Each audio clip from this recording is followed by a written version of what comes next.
Sweat beaded on Marcus Tate's brow as he rose in the stifling Atlanta courtroom, ready to argue his case. Judge Harlan Voss smirked, his voice dripping venom, questioning Marcus's law degree before a packed gallery. Gasps echoed. Marcus, unflinching, pulled out Supreme Court credentials, undeniable proof of his stature. Voss's face burned crimson. The room erupted. Court adjourned in chaos. Marcus filed a complaint, but a chilling note slid under his door. That night. What's Voss plotting? Before we dive deeper, let me know where you're watching from.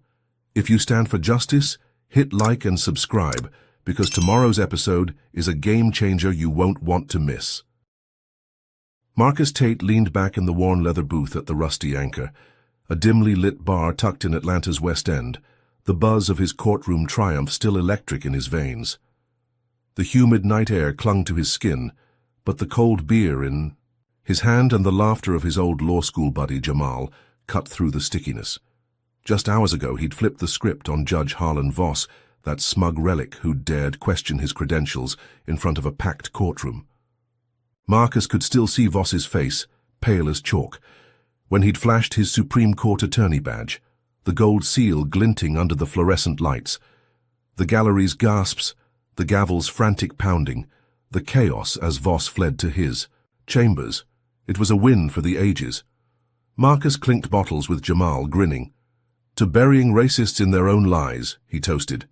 Jamal chuckled, but his eyes flicked to the bar's TV, where a news ticker crawled. Local lawyers' credentials questioned in courtroom clash. Marcus's stomach twisted. They're already spinning it, Jamal muttered. Marcus shrugged. Sight off. He'd filed a formal complaint with the State Ethics Board before leaving the courthouse, detailing Voss's bias. Let the vultures squawk. He was untouchable. But the next morning, Marcus woke to a nightmare. His phone buzzed relentlessly. On the nightstand, texts piling up from clients, colleagues, even his dry cleaner. Bleary-eyed, he grabbed it and scrolled. A headline from the Atlanta Beacon, a tabloid rag with a knack for venom, screamed, Supreme Court attorney or supreme fraud, Marcus Tate's credentials under fire. His heart sank. The article, penned by some hack named Curtis Blaine, claimed an anonymous source tied to the courthouse had proof Marcus's law degree was a sham, his Supreme Court badge a clever fake. It painted him as a con artist who'd bamboozled his way into high-profile cases, defrauding clients for years. The comment section was a cesspool of slurs, each one a knife to his gut. Just another affirmative action scam, one read. Send him back to the projects, spat another. Marcus's hands shook as he dialed his firm's managing partner, Evelyn Ross. Her voice was ice. We're getting calls, Marcus. Clients are bailing. The board's meeting in an hour. You need to explain this. He tried to protest, but she cut him off. Fix it or you're out. Marcus paced his cramped apartment, the hardwood creaking under his bare feet. He'd grown up in Mechanicsville, a black neighborhood where dreams were as scarce as shade in July. Law school at Howard, clerking for Justice Thomas, earning his Supreme Court admission, every step had been a battle against doubters like, Voss, now this? He fired up his laptop searching for the article's source. The Beacon's editor was a known buddy of Voss's, spotted golfing with the judge last spring. Coincidence? No way. Marcus's complaint had hit a nerve, and Voss was swinging back, using his cronies to smear him. He called Jamal, who'd already seen the article. This ain't just Voss, Jamal warned. He's got allies. Old money, old power. You're poking a hornet's nest. Marcus didn't care. He'd faced worse. Cops tailing him as a teen. Professors sneering he'd never pass the bar. He'd dig up dirt on Voss, prove the judge was behind this, and clear his name. By noon, Marcus was in his office, a sleek corner suite at Ross and Carver, overlooking Peachtree Street. He scoured court records, pulling every case Voss had presided over in the last decade. A pattern emerged. Black defendants got harsher sentences. Black lawyers faced sanctions at triple the rate of their white peers. Voss wasn't just biased, he was a one-man wrecking ball against justice. Marcus cross-referenced the judge's donors, finding ties to a real estate mogul who'd bankrolled the Beacon's parent company. Bingo. He typed up his findings, ready to send them to the ethics board, when his phone rang. It was Evelyn. "The board's decided," she said, her voice flat. "You're suspended, effective immediately. Clients are threatening to sue. We can't take the heat." Marcus's jaw tightened. "This is Voss's doing, Evelyn. I've got proof." She sighed. "Prove it fast or you're done here." He hung up, fury boiling. Suspension meant no cases, no income, no access to the firm's resources. His savings wouldn't last a month. He leaned back, staring at the city skyline, when a crash jolted him upright. Glass littered the floor. His office window was shattered, a brick lying amid the shards. Scrawled on it in red marker was a single word: liar. Marcus's pulse raced. He checked the hallway, empty. Security cameras? Conveniently offline, the guard said. He called the cops, but the officer who showed up, a burly guy with a buzz cut, barely glanced at the brick. "Probably kids," he muttered, scribbling a report. Marcus didn't buy it. Voss's fingerprints were all over this. He bagged the brick for evidence and got to work, pulling every contact he had for leads on the judge. Late that night, Marcus met a source at a diner off I-85. A hole in the wall with flickering neon and greasy RT-00. Marcus Tate leaned back in the worn leather booth at the Rusty Anchor, a dimly lit bar tucked in Atlanta's West End, the buzz of his courtroom triumph still electric in his veins. The humid night air clung to his skin, but the cold beer in his hand and the laughter of his old law school buddy Jamal cut through the stickiness.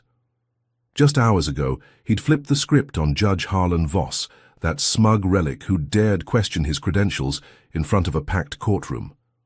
Marcus could still see Voss's face, pale as chalk, when he'd flashed his Supreme Court attorney badge, the gold seal glinting under the fluorescent lights. The gallery's gasps, the gavel's frantic pounding, the chaos as Voss fled to his chambers. It was a win for the ages. Marcus clinked bottles with Jamal, grinning. "To burying racists in their own lies," he toasted. Jamal chuckled, but his eyes flicked to the bar's TV, where a news ticker crawled. "Local lawyers' credentials questioned in courtroom clash." Marcus's stomach twisted. "They're already spinning it," Jamal muttered. Marcus shrugged. Sight off. He'd filed a formal complaint with the State Ethics Board before leaving the courthouse, detailing Voss's bias. Let the vultures squawk. He was untouchable. But the next morning, Marcus woke to a nightmare. His phone buzzed relentlessly. On the nightstand, texts piling up from clients, colleagues, even his dry cleaner. Bleary-eyed, he grabbed it and scrolled. A headline from the Atlanta Beacon, a tabloid rag with a knack for venom, screamed, "Supreme Court attorney or supreme fraud. Marcus Tate's credentials under fire." His heart sank. The article, penned by some hack named Curtis Blaine, claimed an anonymous source tied to the courthouse had proof Marcus's law degree was a sham, his Supreme Court badge a clever fake. It painted him as a con artist who'd bamboozled his way into high-profile cases, defrauding clients for years. The comment section was a cesspool of slurs, each one a knife to his gut. "Just another affirmative action scam," one read. "Send him back to the projects," spat another. Marcus's hands shook as he dialed his firm's managing partner, Evelyn Ross. Her voice was ice. "We're getting calls, Marcus. Clients are bailing. The board's meeting in an hour. You need to explain this." He tried to protest, but she cut him off. "Fix it or you're out." Marcus paced his cramped apartment, the hardwood creaking under his bare feet. He'd grown up in Mechanicsville, a black neighborhood where dreams were as scarce as shade in July. Law school at Howard, clerking for Justice Thomas, earning his Supreme Court admission, every step had been a battle against doubters like, "Voss, now this?" He fired up his laptop, searching for the article's source. The Beacon's editor was a known buddy of Voss's, spotted golfing with the judge last spring. Coincidence? No way. Marcus's complaint had hit a nerve, and Voss was swinging back, using his cronies to smear him. He called Jamal, who'd already seen the article. "This ain't just Voss," Jamal warned. "He's got allies. Old money, old power. You're poking a hornet's nest." Marcus didn't care. He'd faced worse. Cops tailing him as a teen, professors sneering he'd Never pass the bar. He'd dig up dirt on Voss, prove the judge was behind this, and clear his name. By noon, Marcus was in his office, a sleek corner suite at Ross and Carver, overlooking Peachtree Street. He scoured court records, pulling every case Voss had presided over in the last decade. A pattern emerged. Black defendants got harsher sentences. Black lawyers faced sanctions at triple the rate of their white peers. Voss wasn't just biased. He was a one-man wrecking ball against justice. Marcus cross-referenced the judge's donors, finding ties to a real estate mogul who'd bankrolled the Beacon's parent company. Bingo. He typed up his findings, ready to send them to the ethics board, when his phone rang. It was Evelyn. "The Ewing board's decided," she said, her voice flat. "You're suspended effective immediately. Clients are threatening to sue. We can't take the heat." Marcus's jaw tightened. "This is Voss's doing, Evelyn. I've got proof." She sighed. "Prove it fast or you're done here." He hung up, fury boiling. Suspension meant no cases, no income, no access to the firm's resources. His savings wouldn't last a month.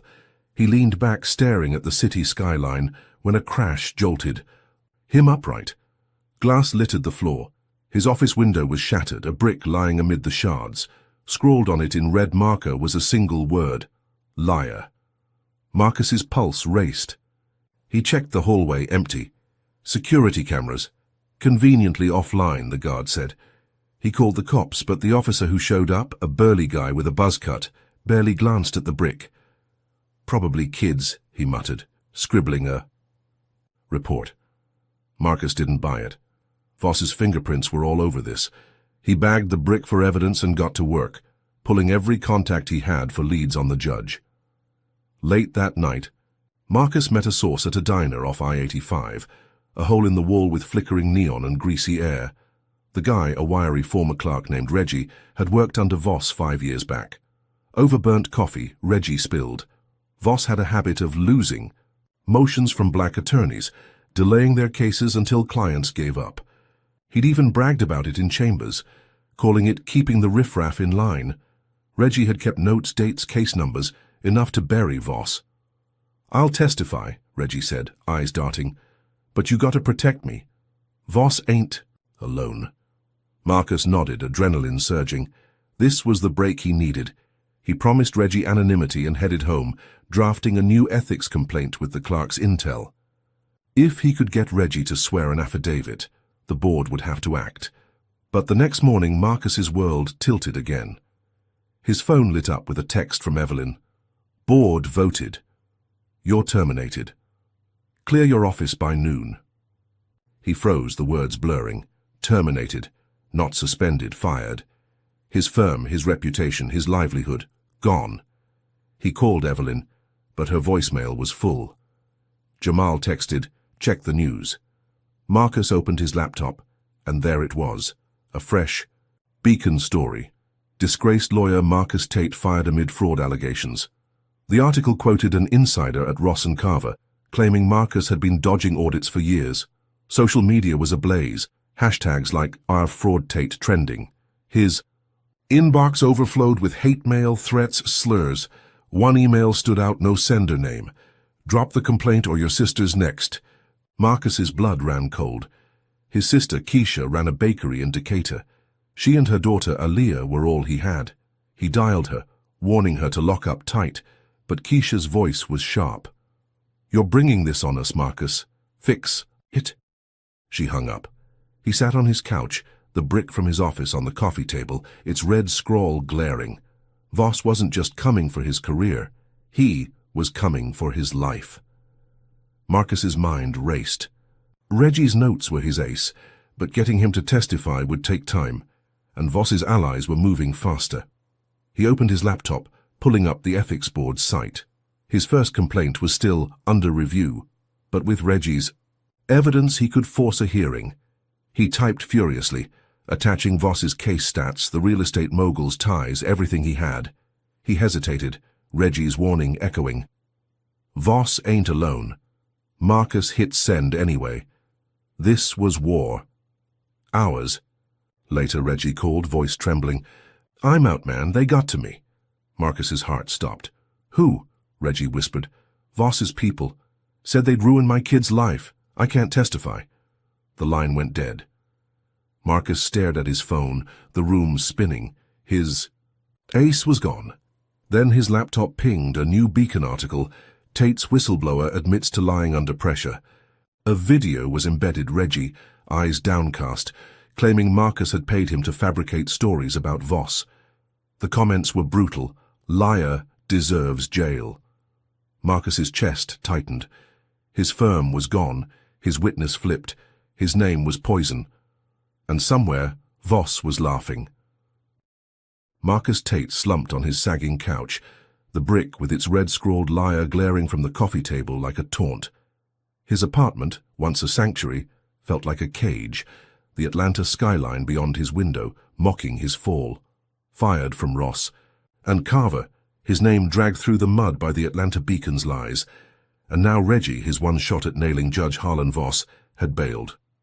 The former clerk's trembling voice still echoed in Marcus's ears. They got to me. Voss's reach was a noose, tightening with every move Marcus made. His sister Keisha's words stung worse than the hate mail flooding his inbox. You're bringing this on us. But Marcus wasn't built to quit. He'd clawed his way from Mechanicsville's cracked sidewalks to the Supreme Court's marble halls, and no racist judge or his cronies would bury him. Reggie was scared, but Marcus had faced fear before. Cops profiling him at 16, law. Professors betting he'd flunk. He'd persuade Reggie to testify, expose Voss's corruption and take back his life. Marcus grabbed his phone, redialing Reggie's number. No answer, just voicemail's cold beep. He texted instead, keeping it short. We can protect you, let's talk. No reply. He paced, the hardwood groaning under his sneakers, and replayed their diner meeting. Reggie's notes, dates, case numbers, Voss's boasts about sabotaging black attorneys were gold. If Marcus could get him to swear an affidavit, the State Ethics Board would have to act. He fired up his laptop, pulling up his latest complaint, still stuck in review. The Beacon's new hit piece, with Reggie's fake confession, was trending, its lies spreading like wildfire. Marcus's fingers hovered over the keyboard. He needed a new angle, something to force Reggie's hand. He scrolled through old emails, landing on a contact from his Howard days. Lena Carter, now a paralegal at a civil rights firm downtown. She owed him a favor from a moot court win back in school. He shot her a message, asking for any dirt on Voss's allies. If he could show Reggie the judge's network was vulnerable, maybe the clerk would find his spine. By dawn, Marcus was at a coffee shop on Auburn Avenue, the heart of Black Atlanta, where murals of MLK and John Lewis watched over the street. Lena slid into the booth, her braids catching the morning light, and dropped a folder on the table. You're in deep, Marcus, she said, sipping her latte. The folder held printouts. Voss's golfing buddy, the Beacon editor, was linked to a PAC funded by a real estate tycoon, Clarence Holt. Holt's company had pushed black families out of Vine City for condos, and Voss's rulings had cleared legal hurdles for those deals. Lena leaned in. Reggie's scared because Holt's got muscle. Private security, ex-cops, they lean on people. Marcus's jaw tightened. This was bigger than one judge. He thanked Lena, promising to keep her out of it, and headed to Reggie's last known address, a rundown duplex in Bankhead. The clerk's car was gone, but a neighbor, an old woman watering her porch plants, squinted at Marcus. He left last night, spooked, said someone was watching him. Marcus's gut churned. He left a note under Reggie's door. I can shield you. Call me. That afternoon Marcus's phone buzzed. It was Reggie, whispering like he was hiding. They threatened my son, man. Holt's people. But I hate Voss. I'll talk, but only if you guarantee safety. Marcus's heart raced. He didn't have the resources to protect anyone, but he bluffed. I've got friends at the DOJ. You testify, we'll cover you. Reggie hesitated, then agreed to meet at a park near Lakewood at dusk. Marcus spent the day drafting a new ethics complaint, weaving in Lena's intel on Holt and Voss's case rigging. If Reggie came through, this could end the judge. At the park, Reggie was a shadow under a willow tree, clutching a manila envelope. My notes, he said, handing it over. Every dirty thing Voss did, I'll swear to it, but you better deliver. Marcus gripped the envelope like a lifeline, promising federal protection he couldn't guarantee. Reggie nodded, vanishing into the twilight. Marcus didn't sleep that night. He typed furiously, merging Reggie's notes into a 50-page complaint, detailing Voss's bias, Holt's funding, and the Beacon's smear campaign. He emailed it to the ethics board, copying a reporter he trusted at the Atlanta Journal-Constitution. By morning, his phone lit up with good news. Evelyn Ross, his old firm's managing partner, called. "The board's buzzing about your complaint," she said, her tone softer. "Clients are apologizing. Come back, Marcus, you're reinstated." He froze, relief flooding him. Reinstated. His office, his cases, his name. Back. He drove to Ross & Carver, the Peachtree Street skyline gleaming, and stepped into his suite, the broken window now fixed. Colleagues clapped him on the shoulder, and Evelyn handed him a new case file. "Your lead counsel," she said. "Don't screw this up." Marcus grinned, flipping through Reggie's notes. The ethics board had opened an investigation into Voss, citing his complaint. He'd won, for now. He celebrated that evening at a jazz club in Midtown, the saxophone's wail matching his mood. Jamal met him there, raising a whiskey. "You're back, man. Voss is sweating." Marcus laughed, the first real laugh in days. The club's lights dimmed, the crowd swaying, and for a moment he felt untouchable again. But as he stepped outside, for air his phone pinged with a video link. He clicked it and his blood ran cold. It was Reggie sitting in a bare room, eyes hollow. "I lied about Judge Voss," Reggie said, voice flat. "Marcus Tate paid me to make it up. I'm sorry." The video cut to black. Marcus's knees buckled. He called Reggie, no answer. He texted Lena, who replied, "He's gone." Neighbor saw him pack a bag. Marcus's mind raced. Reggie hadn't flipped for money.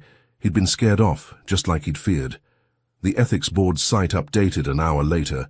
Investigation paused. Pending witness credibility review. Voss was off the hook.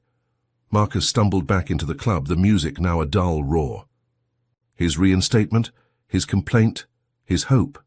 It was slipping away. The video was everywhere, shared by Beacon bots, racking up thousands of views. Comments tore him apart. Tate's a fraud. Jail him. His firm's voicemail was already piling up with angry clients. He checked his email, finding a new message. "No sender. You can't win." Marcus's hands shook. Voss and Holt weren't just fighting back. They were rewriting the game. He sat in his car, the envelope of Reggie's notes, on the passenger seat, now useless without a witness. His phone buzzed. Evelyn. "Board's meeting tomorrow," she said. "This video's trouble. You're on thin ice again." Marcus gripped the steering wheel, the city lights blurring. He'd thought he'd won, but Voss had played him. Now what?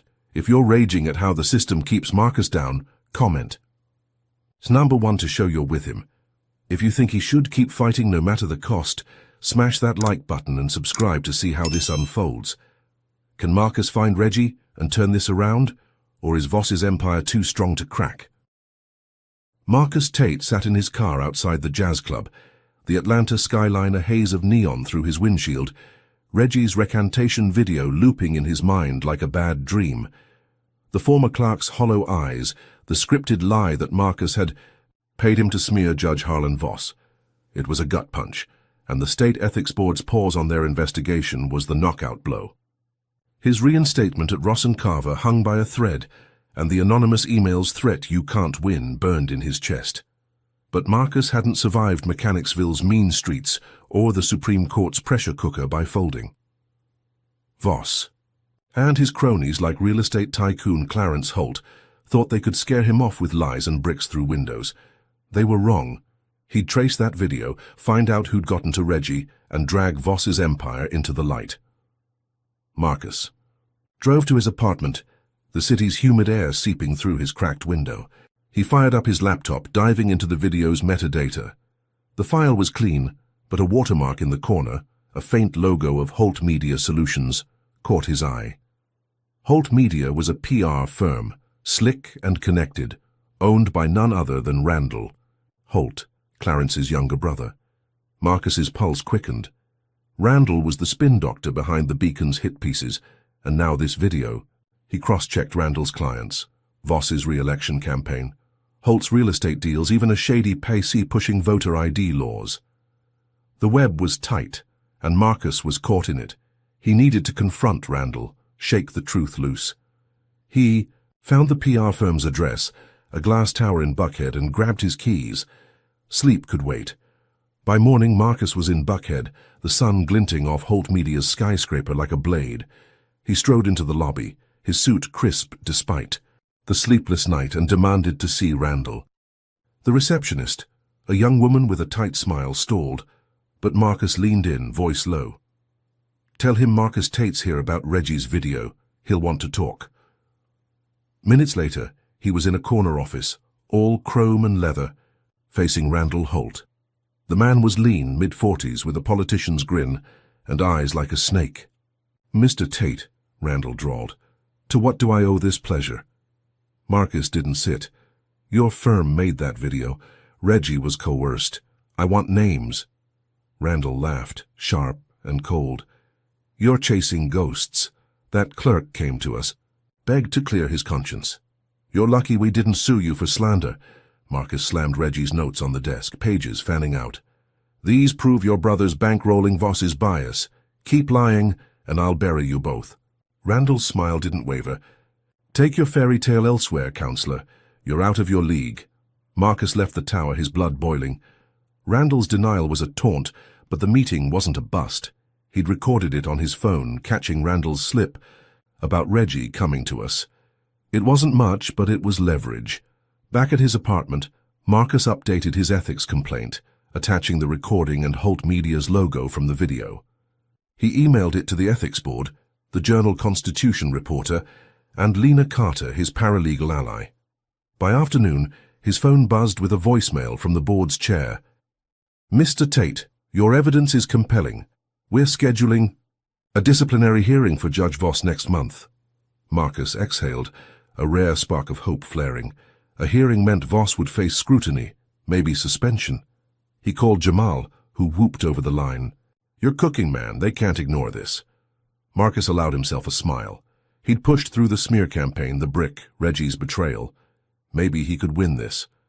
That evening, Marcus drove to Decatur to check on his sister. Keisha. Her bakery, Sweet Rise, was a cozy spot with gingham curtains and the scent of cinnamon rolls. Keisha had built it from nothing, a single mom raising Aaliyah, Marcus's 12-year-old niece.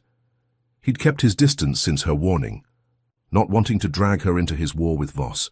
But with the hearing set, he needed to see her, make sure she was safe. He pulled up at dusk, the street quiet, and knocked. Aaliyah opened the door, her braids swinging, but her eyes were wide. "Uncle Marcus, you gotta go." Before he could ask why, a blast shook the ground. Glass shattered, flames roaring from the bakery's front. Marcus grabbed Aaliyah, pulling her to the sidewalk as smoke billowed. Keisha stumbled out, coughing, her apron singed. Neighbors screamed, phones out, but no sirens came. Marcus scanned the wreckage, his heart stopping at a message painted in white across the charred wall. "N-word lawyer. Back off." He held Keisha as she sobbed, Aaliyah trembling against him. The fire department arrived late, their hoses half-hearted. And the cops were worse. A wiry officer, badge-reading T. Malone, surveyed the scene with a smirk. "Looks like a gas leak," he said, ignoring the graffiti. Marcus pointed at it, voice steady despite his rage. "That's a hate crime. Investigate." Ed Malone shrugged. "Paint's not proof. File a report if you want." He walked off, leaving Marcus seething. Neighbors whispered, some filming, others shaking their heads. Keisha gripped his arm, her voice raw. "This is because of you, Marcus. You and that judge. You're tearing us apart." Aaliyah, clutching her mom, looked up at him, tears streaking. Her face. "Please, Uncle Marcus, stop. They'll hurt us again." Marcus's throat tightened. He'd fought for justice, but at what cost? The hearing was his lifeline, but Voss's retaliation had just turned personal. Marcus drove them to a motel, paying cash to keep them off the grid. He sat in the parking lot. The graffiti's slur burned into his mind. The fire wasn't random. It was Holt's muscle, maybe Randall himself, sending a message. He checked his phone. Lena had texted, "Holt Media's scrubbing their servers. You rattled them." Marcus's jaw clenched. Rattled or not, they'd hit his family. He pulled up. The ethics board site confirming the hearing date, 4 weeks away. He had time to rebuild his case, find new evidence, but Keisha's words echoed, "You're tearing us apart." He stared at the motel's flickering sign, the weight of Aaliyah's plea crushing him. Voss was a hydra. Cut one head, and 2 grew back. Marcus had pushed for the hearing, thought he'd gained ground, but now his sister's livelihood was ash, and his niece's safety was on the line. He gripped his steering wheel, the city's pulse thudding beyond. Giving up wasn't an option, but fighting meant more pain. What was Voss's next move? Marcus Tate sat in the motel parking lot. The neon signs buzz a faint pulse against the Atlanta night. His sister Keisha and niece Aaliyah were safe inside, but the image of Sweet Rise Bakery's charred ruins, that vile slur painted on its bones, seared his mind. Judge Harlan Voss's retaliation had crossed a line, striking his family to break him. The cop's smirk, dismissing the firebombing as a gas leak, was proof the system was Voss's shield. Keisha's plea echoed, "You're tearing us apart." Aaliyah's tear-streaked face begged him to stop, but Marcus's blood burned with defiance. He'd faced down racists in courtrooms and back alleys, from Mechanicsville's grit to the Supreme Court's glare. Voss wanted him to fold? Never. The ethics hearing was set, 4 weeks out. He'd find new ammo, bury the judge, and protect his own. Failure wasn't an option.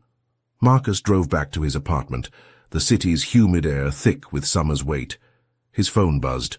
Lena Carter, his paralegal ally, texting, "Community's pissed about the bakery. Meet at Ebenezer Baptist tomorrow." Marcus nodded to himself. If Voss thought a fire would silence him, he'd miscalculated. By morning, Marcus stood in the church's basement, its walls lined with photos of civil rights heroes. 50 locals packed the room, barbers, teachers, retirees, all black, all furious. A pastor with a graying beard spoke first, voice booming. "That fire wasn't random. It was Voss, and we're done taking it." Marcus stepped up, his suit rumpled but his eyes fierce. "Voss thinks he can burn us out. I've got a hearing to nail him, but I need you. Spread the word. Make them." "Hear us?" The room erupted, fists raised. A young barber, Trey, suggested a hashtag found justice for Tate. By noon it was trending. Photos of the bakery's wreckage flooding social media. A college kid live-streamed, calling Voss a Klansman in a robe. Marcus's chest swelled. This was power. The viral wave hit hard.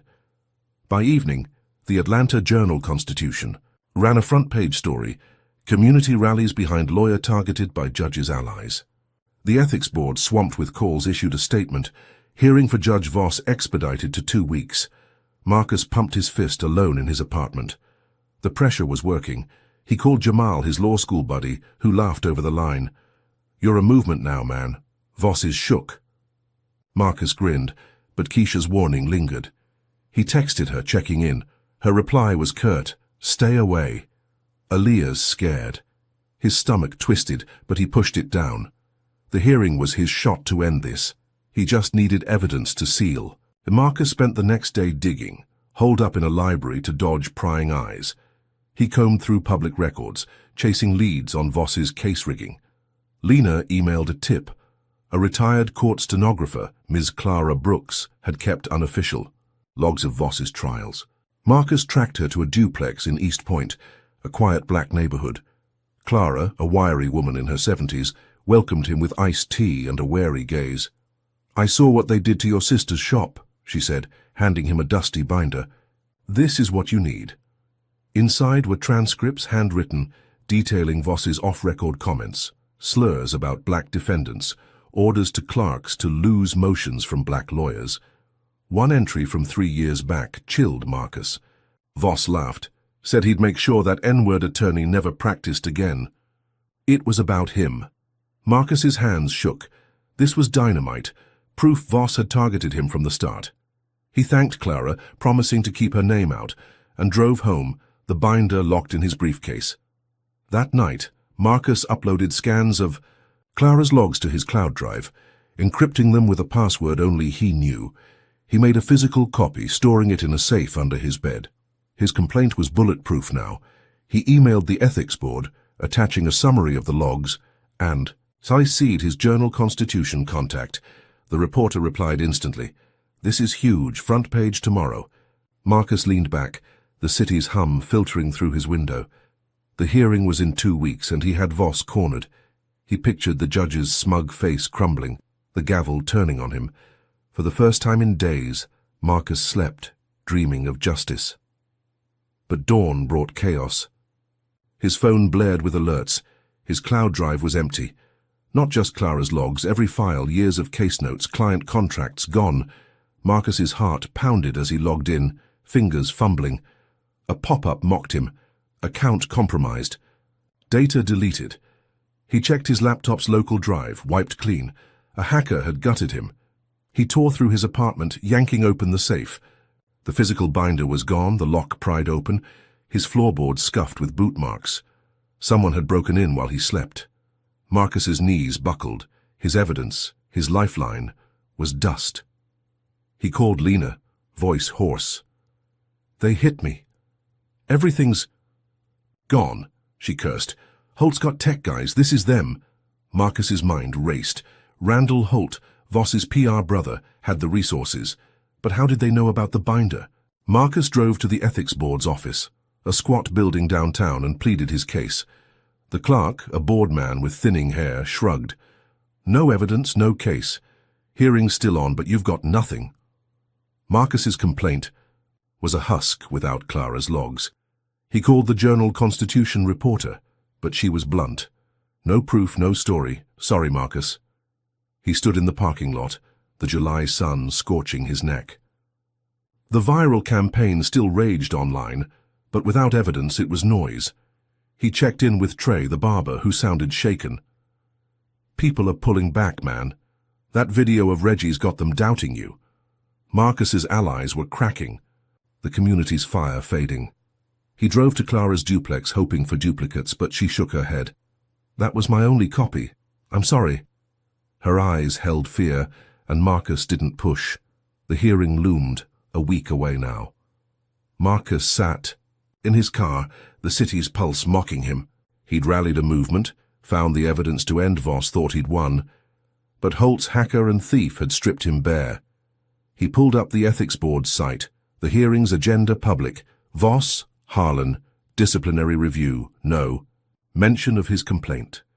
He imagined Voss in the hearing room smirking, untouchable, while Marcus's name stayed poison. His phone buzzed. Jamal. "You still fighting?" Marcus gripped the wheel, Keisha's burned bakery flashing in his mind. "Always." But doubt gnawed him. The system was Voss's playground, and Marcus was running out of moves. "If you're furious at how Voss keeps slipping the noose, comment number 1 to stand with Marcus. If you believe he should risk it all to fight this corruption, hit that like button and subscribe to see his next move. Will Marcus find a new way to strike back, or has Holt's power finally broken him? Marcus Tate gripped the steering wheel in the library parking lot, the Atlanta dusk swallowing the last of the day's heat. His evidence against Judge Harlan Voss, Clara's damning logs of the judge's racist case rigging, was gone, erased by a hacker and stolen from his safe. The ethics hearing, now a week away, loomed like a guillotine, but without proof. Marcus's complaint was a ghost. His sister Keisha's bakery lay in ashes, a slur-scrawled warning from Voss's allies. The community's viral campaign, once a roaring flame, flickered as allies doubted him, spooked by Reggie's coerced recantation video. Marcus's reinstatement at Ross and Carver teetered, and his niece Aaliyah's plea to stop echoed like a wound. But surrender wasn't in his blood. He'd fought from Mechanicsville's shadows to the Supreme Court's spotlight, and Voss's empire, propped up by real estate tycoon Clarence Holt and his PR brother Randall, wouldn't break him. He needed to trace that hack, find who'd gutted his cloud drive and rebuild his case before the hearing. Marcus called Lena Carter, his paralegal ally, her voice crackling through the phone. "Holt's tech crew is tight, but I know a guy. Private investigator, ex-cop owes me. She gave him a name, Victor Gaines, a grizzled PI working out of a strip mall in College Park. Marcus met Victor that night, the PI's office smelling of stale coffee and cigarette ash. Victor, a stocky man with a scar across his knuckles, leaned back in a creaky chair. "Hacking's not cheap," he said, scanning Marcus's summary of the attack. "This smells like corporate muscle. Give me 3 days, 10 grand. Marcus winced. His savings were nearly dry, but handed over what he had, promising the rest later. Victor nodded. "I'll dig. Holt's name keeps popping up in dirty deals. Stay low." Marcus left, the city's neon pulse a stark contrast to his dwindling options. Victor moved fast. By the next afternoon, he texted Marcus a lead, the hack traced to a server farm in Marietta, leased by Apex Dynamics, a tech firm owned by Nathan Bryce, a Silicon Valley transplant who'd donated heavily to Voss's last campaign. Marcus's pulse raced. Bryce was the missing link. Holt's money, Randall's spin, and now Bryce's tech, all circling Voss. Marcus met Victor at a diner off Peachtree Road, the PI sliding him a folder. Inside were server logs, IP addresses, and a photo of Bryce, shaking hands with Randall Holt at a gala. "Bryce's crew runs Black Hat Ops," Victor said, sipping black coffee. "They don't just hack. They plant traps." Marcus frowned. "Traps?" Victor's eyes narrowed. "Digital breadcrumbs. You go poking, they frame you." Marcus gripped the folder. This was enough to rattle the ethics board, maybe force them to look at Voss's donors. But he needed reach, someone to amplify it. Marcus contacted a blogger he'd met during the Chorn Justice for Tate campaign, a sharp-tongued activist named Zara Miles, who ran Truthburns, a site with 500,000 followers. Zara met him at a coffee shop in Little 5 Points, her laptop plastered with protest stickers. "Bryce and Voss? That's juicy," she said, scanning Victor's folder. "I'll post tonight, but you're painting a target on your back." Marcus nodded, unfazed. He'd lost his evidence, his allies, his sister's trust. Hiding wasn't an option. Zara's post went live at midnight, headlined, "Tech Tycoon Tied to Judge's Smear Campaign Against Black Lawyer." She linked Bryce's servers to the hack, named Holt's Pack, and dropped the gala photo. By dawn, it had 10,000 shares, comments exploding with outrage. Black Twitter amplified it, hashtags like Voss must fall trending. Marcus's phone buzzed with texts from Trey, the barber. "We're back, man. Community's lit." Even Lena chimed in. "Board's getting slammed." With calls, the pressure worked. That afternoon, the ethics board's website updated. Investigation into Judge Harlan Voss reopened, expanded to include campaign finance concerns. Marcus punched the air, alone in his apartment. Bryce's exposure had shifted the tide, and the EET hearing, now 6 days out, would dig deeper. He called Jamal, who laughed. "You're a bulldog, Marcus. They can't keep ducking." Marcus grinned, but Victor's warning about traps nagged him. He checked his email, finding a message from the Journal-Constitution reporter. Bryce angles solid. "Got a source saying he's lawyering up." Marcus leaned back, the city's hum a faint comfort. He'd lost Clara's logs, but this leak was a new weapon. Maybe he could still win. But that night his world imploded.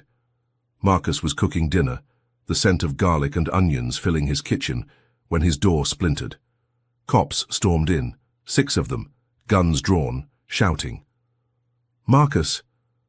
"Tate, you're under arrest for cybercrimes." Marcus froze, hands raised, a spatula clattering to the floor. The lead officer, a hulking man with a crew cut, cuffed him, his grip bruising. "Hacking Apex Dynamics, stealing data. That's federal time, pal." Marcus's mind reeled. "I didn't hack anything. Check my computer." The officer smirked. "Oh, we will." They dragged him outside, neighbors peeking through blinds, phones filming. Marcus's heart sank as they shoved him into a squad car, the cuffs biting his wrists. At the precinct, the interrogation room was a concrete box, the air stale. The crew-cut officer, badge-reading Sergeant Pollard, tossed a file on the table. "Your IP's all over Bryce's servers. Logs show you downloaded proprietary code last week."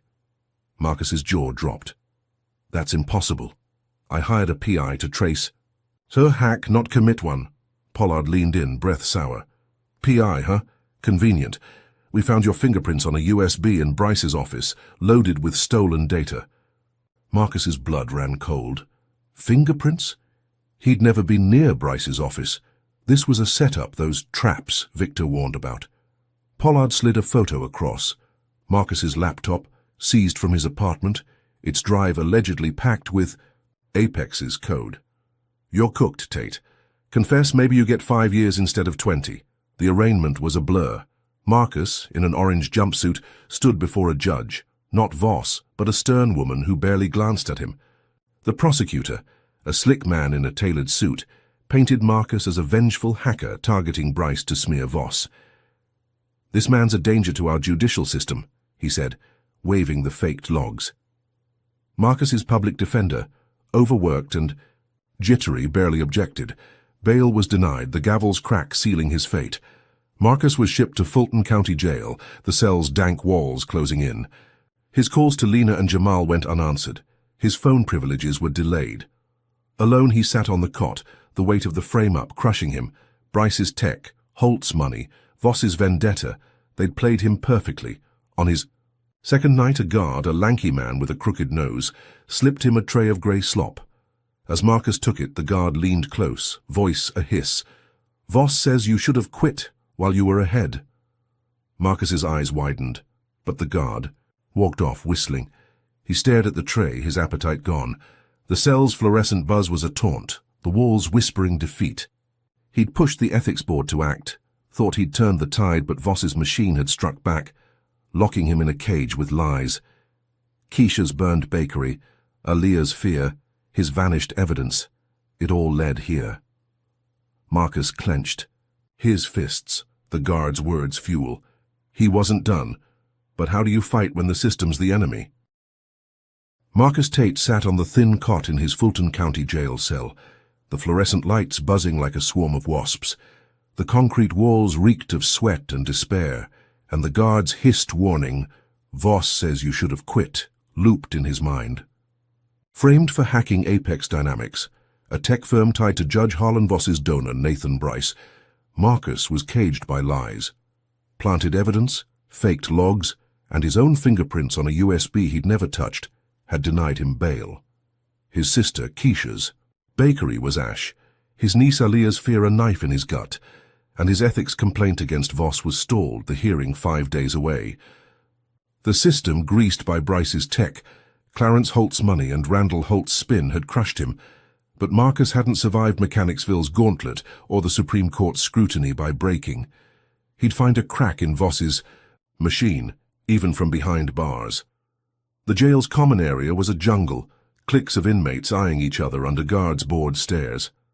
Marcus kept his head down, but a wiry inmate, mid-40s with a faded tattoo of a cross on his neck, slid onto the bench beside him during lunch. "You're Tate," the man said, voice low, picking at his tray of grey mush. "Heard you're after Voss."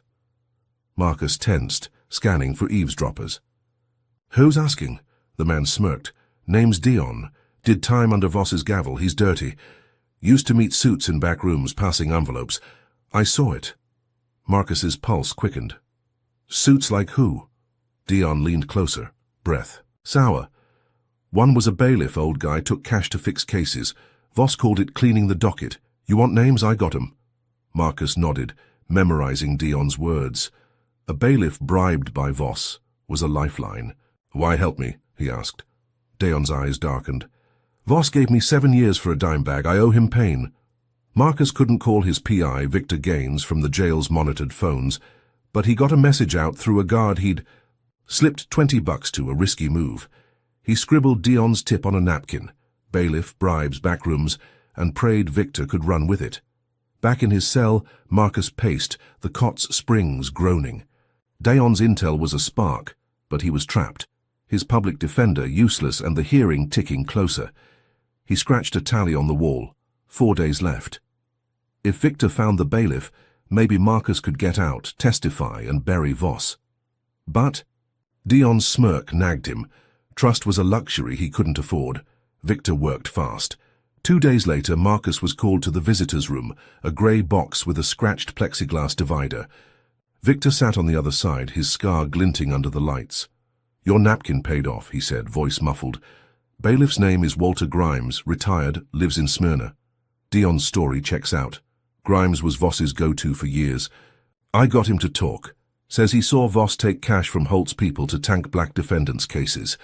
He's willing to testify, but he's jittery. Needs protection." Marcus's heart raced. Grimes was gold, a direct witness to Voss's corruption. "Can you get him to the ethics board?" Victor nodded.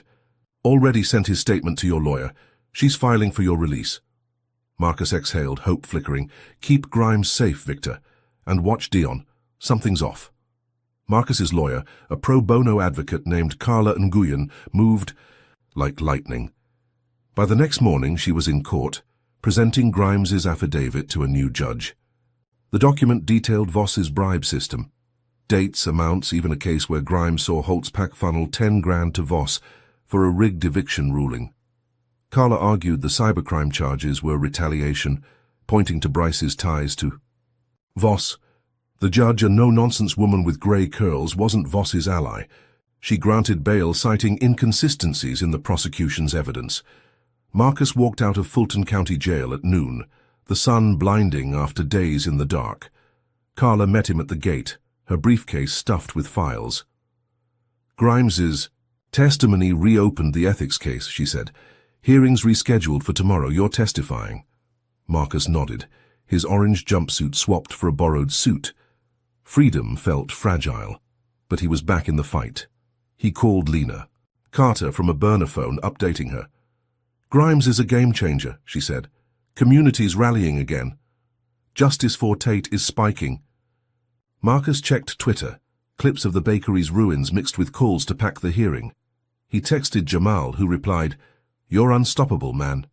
Marcus wanted to believe it, but Dion's tip felt too easy, and Victor's warning about traps lingered. He crashed at a cheap motel, avoiding his apartment, and prepped his testimony, rehearsing how he'd lay out Voss's bias, Holt's funding, and now Grimes's bribes. The hearing was his shot to end this, but his gut screamed caution. The next morning, Marcus woke to a nightmare. His burner buzzed with a text from Victor. "Grimes flipped, says you threatened him to lie." Marcus's stomach dropped. He called Carla, who was frantic. "Grimes filed a complaint with the DA, claims you sent goons to his house, forced him to sign that affidavit.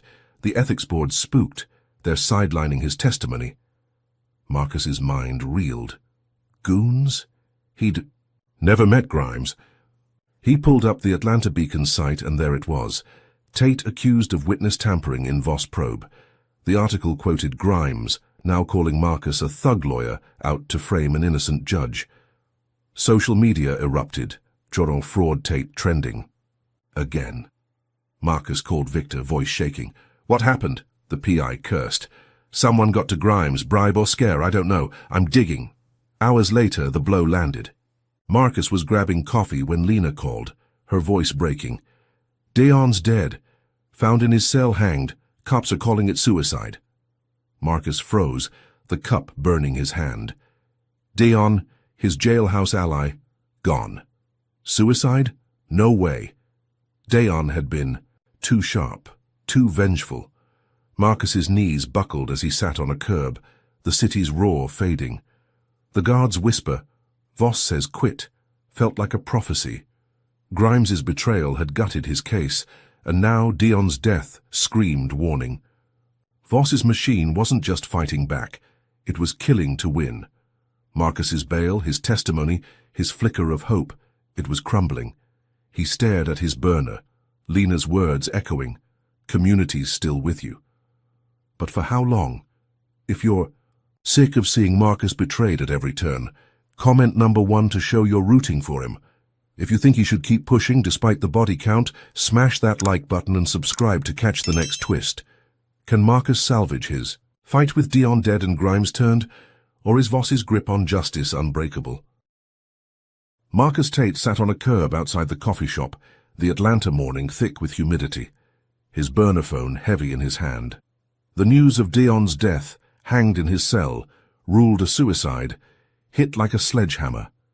The inmate's tip about Judge Harlan Voss's bribes had freed Marcus from jail, but now Dion was gone, and Walter Grimes, the retired bailiff who'd backed the claim, had flipped, accusing Marcus of threats. The ethics hearing, set for tomorrow, was a husk without their testimony. Voss's machine, fueled by real estate tycoon Clarence Holt, his PR brother Randall, and tech mogul Nathan Bryce, had struck again.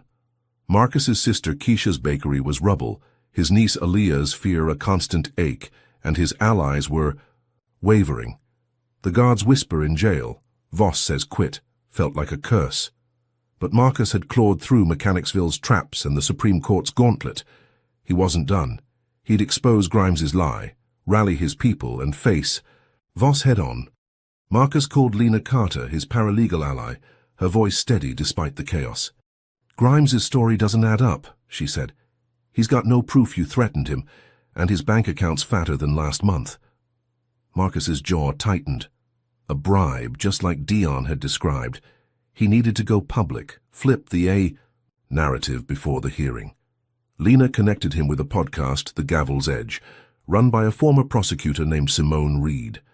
Simone's show had a loyal following, black listeners who'd been buzzing about justice for Tate. Marcus met her at a studio in East Atlanta, a cramped room with mics and exposed brick. Simone, her locks tied back, got to the point. "You're radioactive, Marcus.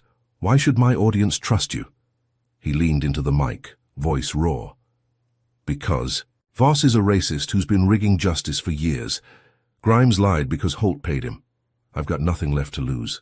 The podcast aired that night, Marcus laying out Voss's bias, Holt's money, Bryce's hack, and Grimes's sudden wealth. He played the audio of Randall Holt's slip about Reggie's video, tying it to Dion's tip about bribes. "Dion's dead now," Marcus said, voice breaking. "They call it suicide, but I know better." Simone pushed him, sharp but fair. "You're saying Voss's crew killed him?" Marcus paused, then answered, "I'm saying they'll do anything to win." The episode exploded online, racking up 50,000 downloads by dawn.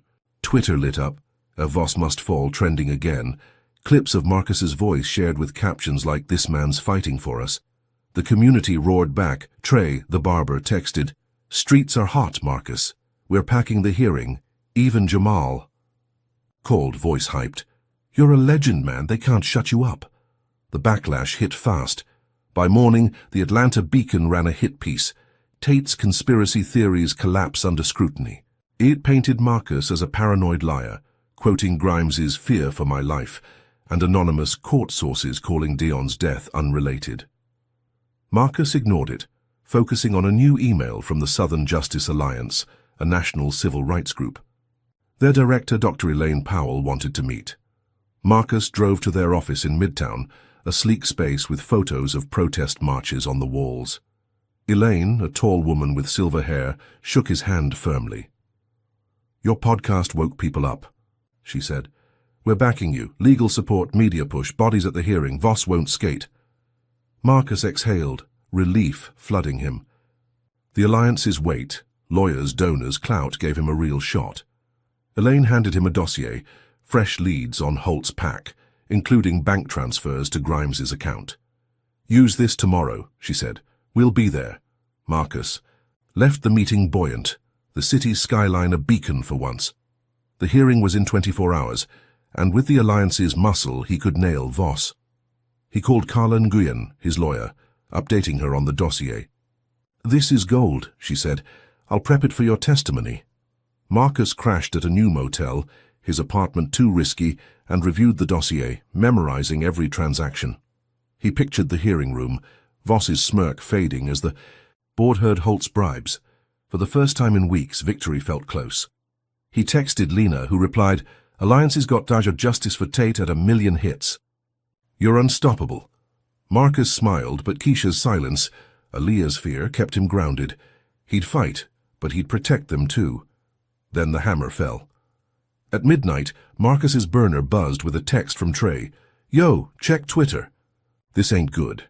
He opened the app and his heart stopped. A video was everywhere, shared by thousands, tagged Fraud Tate. It showed Marcus, or someone who looked exactly like him, in a dimly lit room, speaking to the camera. "I made it all up," the fake Marcus said, voice eerily close.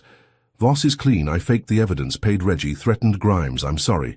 The video cut to a shot of Marcus's Supreme Court badge, labeled forged. Comments were vicious. "Lock him up. Lying N-word." Marcus's hands shook as he rewatched it. The face was his, but the words weren't. A deep fake, crafted with surgical precision. He called Victor, the PI, who cursed. "Bryce's tech crew, they've got AI rigs that can fake anything. This is their endgame." The deepfake spread like wildfire, boosted by bots tied to Holt Media Solutions. By morning, the Beacon had a new headline: Tate's Confession Rocks Ethics Probe. The article quoted experts calling the video proof of Marcus's fraud, urging the ethics board to dismiss his complaint. Marcus's phone lit up with texts. Trey, Lena, even Carla all rattled. "Half our people are bailing," Lena said. "They think you lied." The Alliance emailed, their tone colder. "We're reviewing our support pending clarification." Marcus's stomach churned. The community's fire, reignited by the podcast, was flickering again. He called Simone Reed, begging her to counter the deepfake on her show, but she hesitated.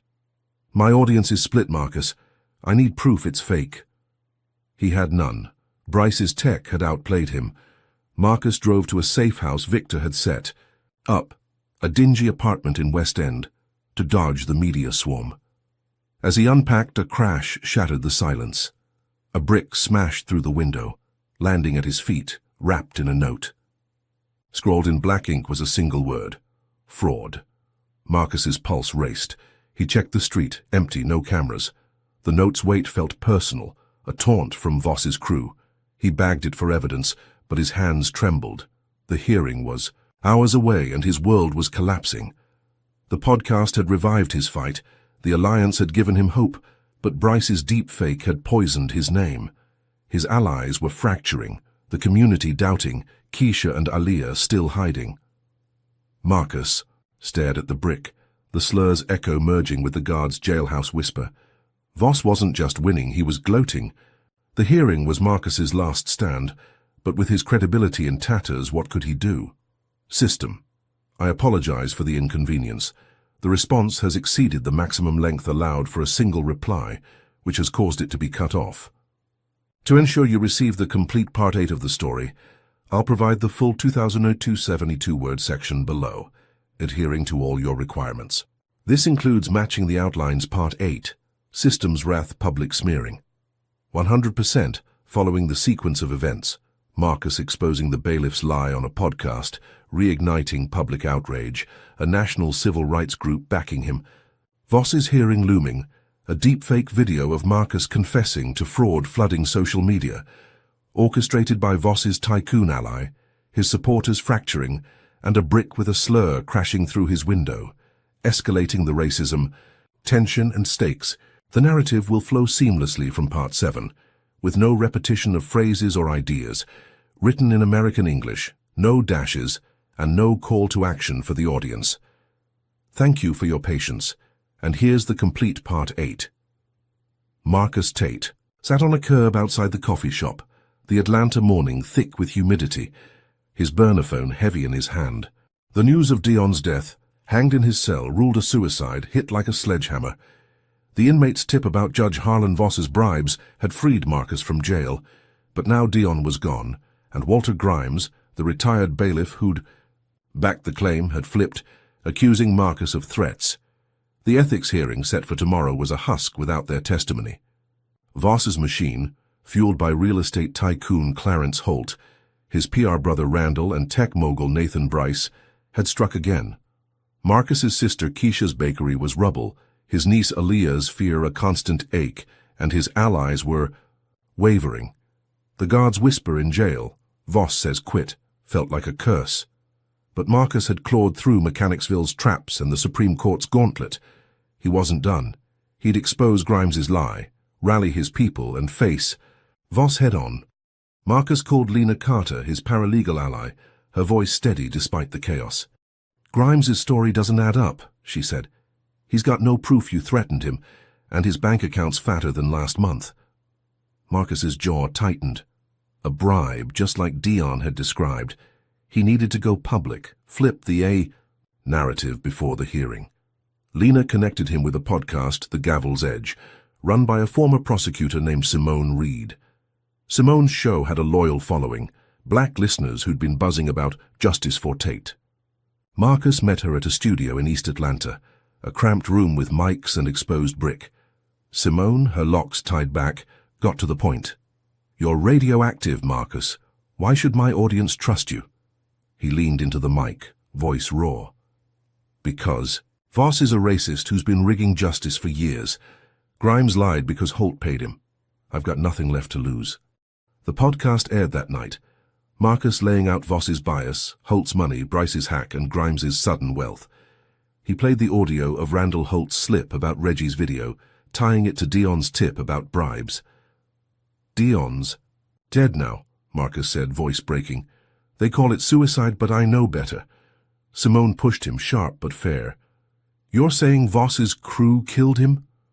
Marcus paused, then answered, "I'm saying they'll do anything to win." The episode exploded online, racking up 50,000 downloads by dawn. Twitter lit up. Voss must fall trending again. Clips of Marcus's voice shared with captions like, "This man's fighting for us." The community roared back.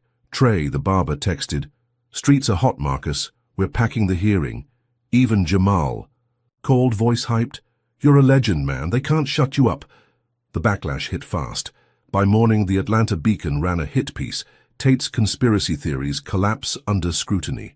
It painted Marcus as a paranoid liar, quoting Grimes's "fear for my life" and anonymous court sources, calling Dion's death unrelated. Marcus ignored it, focusing on a new email from the Southern Justice Alliance, a national civil rights group. Their director, Dr. Elaine Powell, wanted to meet. Marcus drove to their office in Midtown, a sleek space with photos of protest marches on the walls. Elaine, a tall woman with silver hair, shook his hand firmly. "Your podcast woke people up," she said. "We're backing you. Legal support, media push, bodies at the hearing. Voss won't skate." Marcus exhaled, relief flooding him. The Alliance's weight, lawyers, donors, clout, gave him a real shot. Elaine handed him a dossier, fresh leads on Holt's pack, including bank transfers to Grimes's account. "Use this tomorrow," she said. "We'll be there." Marcus left the meeting buoyant, the city's skyline a beacon for once. The hearing was in 24 hours, and with the Alliance's muscle, he could nail Voss. He called Carla Nguyen, his lawyer, updating her on the dossier. "This is gold," she said. "I'll prep it for your testimony." Marcus crashed at a new motel, his apartment too risky, and reviewed the dossier, memorizing every transaction. He pictured the hearing room, Voss's smirk fading as the board heard Holt's bribes. For the first time in weeks, victory felt close. He texted Lena, who replied, "Alliance's got nurtured justice for Tate at 1,000,000 hits. You're unstoppable." Marcus smiled, but Keisha's silence, Aaliyah's fear, kept him grounded. He'd fight, but he'd protect them too. Then the hammer fell. At midnight, Marcus's burner buzzed with a text from Trey. "Yo, check Twitter. This ain't good." He opened the app and his heart stopped. A video was everywhere, shared by thousands, tagged Fraud Tate. It showed Marcus, or someone who looked exactly like him, in a dimly lit room, speaking to the camera. "I made it all."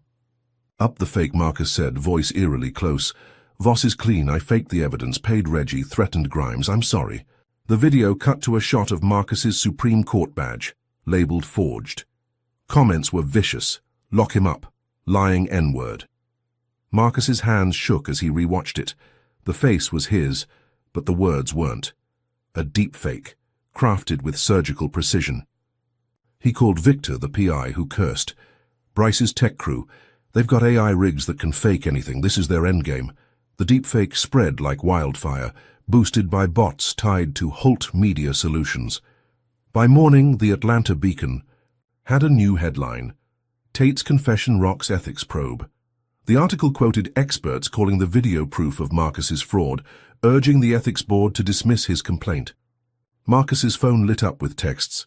Trey, Lena, even Carla, all rattled. "Half our people are bailing," Lena said. "They think you lied."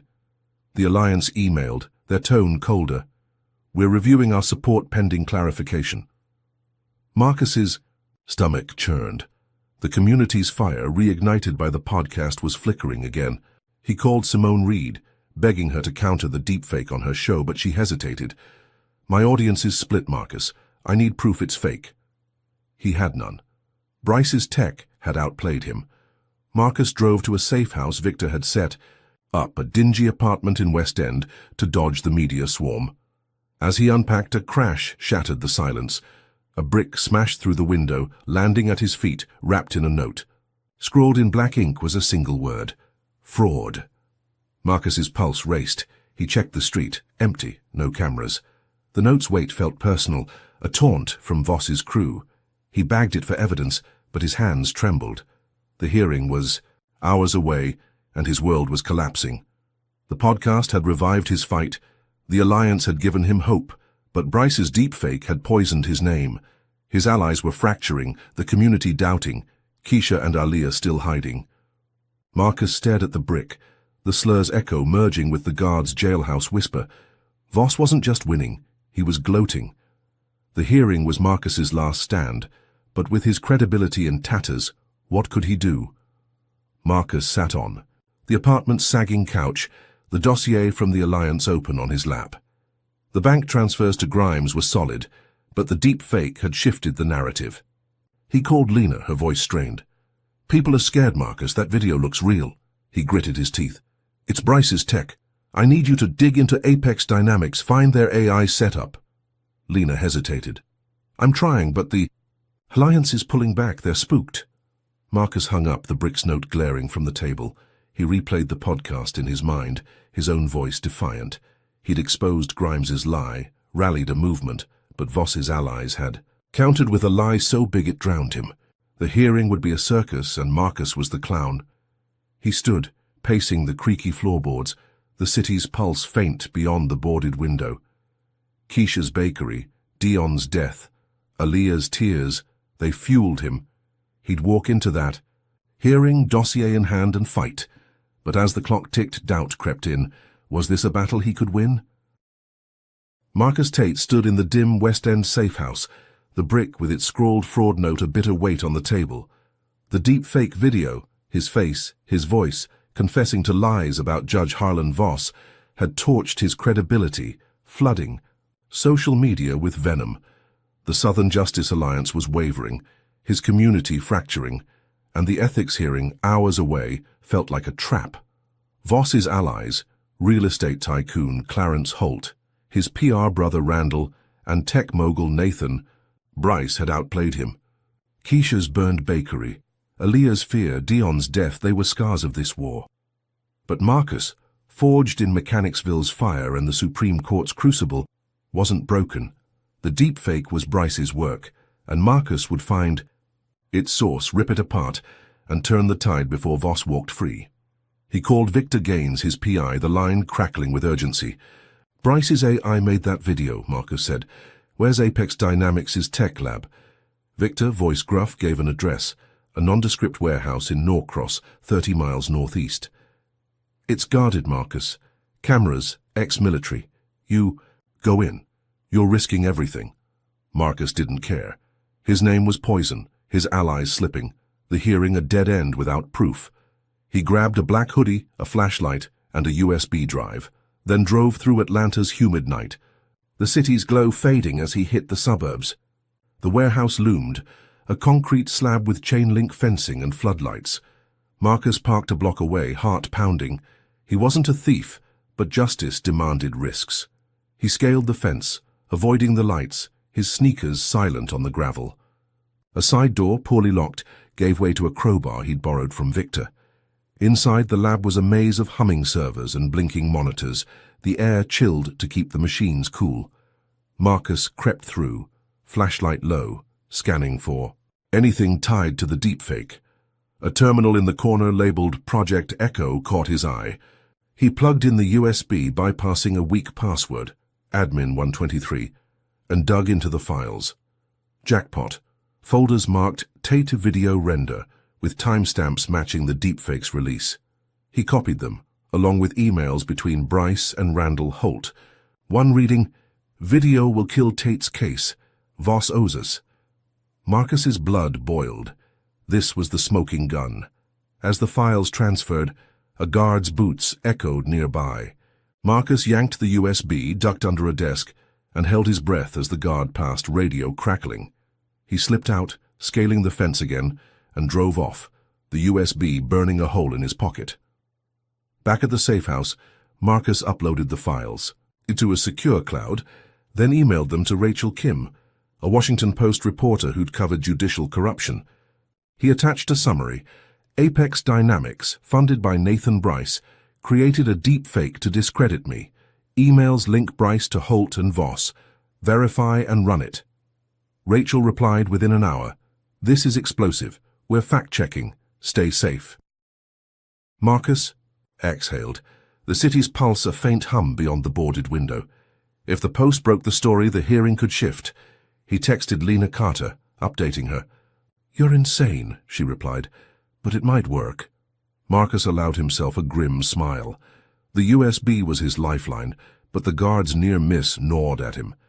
Bryce's crew would know someone had breached their lab. By morning, the Post published, "Tech Tycoon's Deepfake Targets Black Lawyer in Judicial Scandal." The article detailed the lab files, quoted the Holt-Bryce emails, and named Voss as the beneficiary. It went viral, shared by millions. Justice for Tate roaring back. The Ethics Board, under fire, issued a statement. Voss hearing upgraded to federal. Probe DOJ oversight. Marcus punched the air, alone in the safe house. The feds meant real scrutiny. Voss's empire was cracking. Lena called, voice electric. "You did it, Marcus. Community's back. Alliance's doubling down." Even Carla Nguyen, his lawyer, texted, "DOJ's calling me. You're testifying next week." Marcus pictured Voss's face, pale as it was in court, when he'd flashed his Supreme Court badge. He'd turned the tide, exposed Bryce's lie, and forced the feds to act. Victory was close. He drove to a new motel, switching locations to stay ahead of Voss's goons. The July sun baked the asphalt as he merged onto I-285, the USB safe in his glove box. His burner buzzed. Trey, the barber. "Streets are lit, man." "You're a hero." Marcus smiled, but his eyes flicked to the rear view. A black pickup truck, tinted windows, had been tailing him for miles. He switched lanes. It followed. His pulse spiked. He floored it, weaving through traffic, but the truck roared closer, engine snarling. On a quiet stretch near Chambly, it surged, ramming his bumper. Marcus's car spun, tires screeching, and crashed into a ditch, airbags bursting. Pain seared his ribs as he coughed, blood trickling from his brow. The truck stopped, and a masked driver stepped out, boots crunching. Gravel. Marcus froze, trapped in the wreckage as the figure leaned close, voice a low hiss. "Voss says quit." The driver tossed a Molotov cocktail into the car's back seat, flames erupting, and vanished as Marcus scrambled free, collapsing in the dirt, fire licking the sky. He crawled to the road, coughing smoke, his car a blazing husk. A passing driver stopped, calling 911, and Marcus was rushed to a hospital, ribs bruised, forehead stitched. The USB, miraculously, was still in his pocket. He clutched it, the masked driver's words echoing, "Voss says quit." The feds were coming. The Post had flipped the script, but Voss's crew had struck back harder than ever. Keisha's bakery, Dion's death, now this. Each blow was a warning. Marcus lay in the hospital bed, the antiseptic sting sharp, his allies' cheers distant. He'd stolen the truth from Bryce's lab, thought he'd won, but Voss's machine was relentless. The federal probe was his last chance, but with blood on his face and flames in his memory, could he survive their next move? If you're enraged at how far Voss's crew will go to silence Marcus, comment number 1 to stand with him. If you believe he should keep fighting despite the flames, hit that like button and subscribe to see what's next.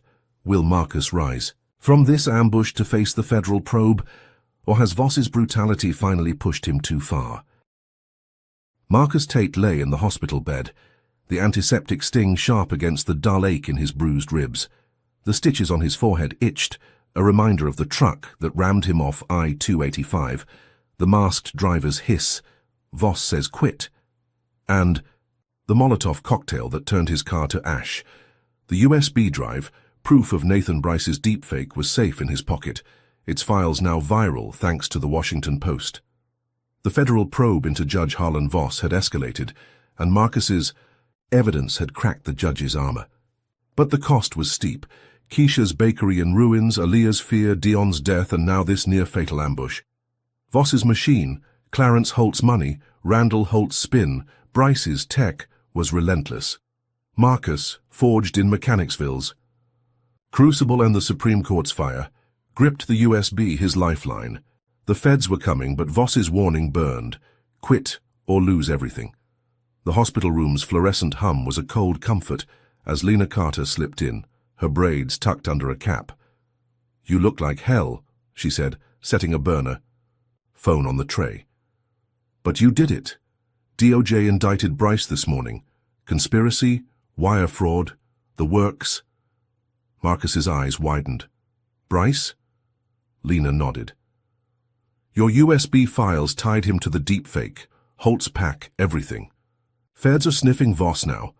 Marcus exhaled, relief mingling with pain.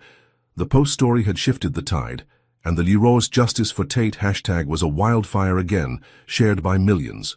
Trey, the barber, had texted, "Community's got your back. Hero." Even Carla Nguyen, his lawyer, called, "DOJ wants you to testify. You're changing the game." Marcus's chest swelled, but Keisha's silence, Aaliyah's plea to stop, kept him grounded.